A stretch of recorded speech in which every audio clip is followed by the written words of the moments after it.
Hi friends, welcome back to Sweety Logs. ఈరోజు recipe tomato sambar prepare చేసుకుందామండి. Taste అయితే చాలా బాగుంటుంది. నచ్చితే మీరు కూడా ట్రై చేసి చూడండి.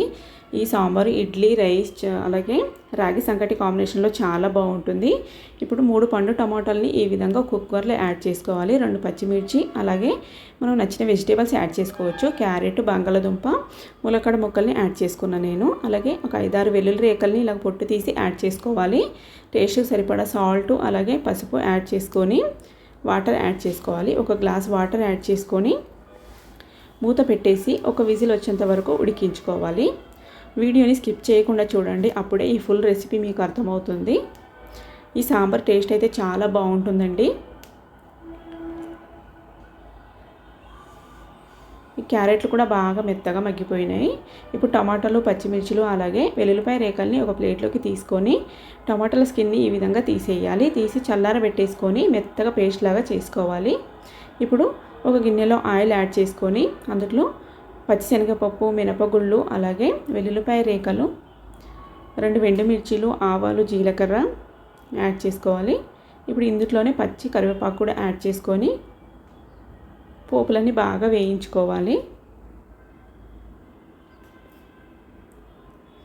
ఈ విధంగా బాగా వేయించుకొని మనం మిక్సీ పట్టి పెట్టుకున్న ఈ టమాటా ప్యూరీని యాడ్ చేసుకోవాలి.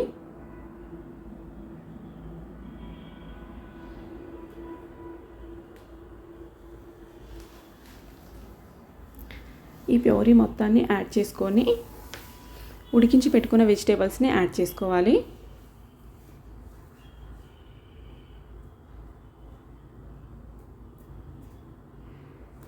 ఇప్పుడు కారంకి సరిపడా కారం పౌడర్ని యాడ్ చేసుకొని బాగా ఉడికించుకోవాలండి. ఈ విధంగా బాగా మిక్స్ చేసుకొని క్లోజ్ చేసుకొని బాగా ఉడికించుకోవాలి, లేదంటే కారం కారంగా వస్తుంది సాంబారు.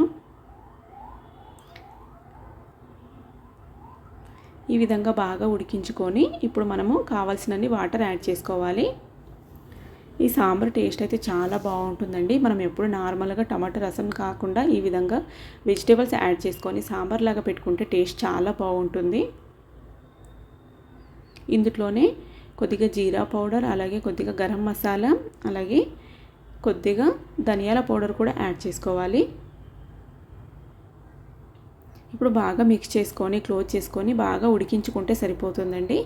ఈ టమాటో సాంబార్ అయితే టేస్ట్ చాలా బాగుంటుంది. ఈ విధంగా బాగా ఉడికించుకోవాలి. ఇప్పుడు టేస్ట్ చూసుకొని ఇంకొద్దిగా సాల్ట్ యాడ్ చేసుకొని ఉడికించుకుంటే సరిపోతుంది.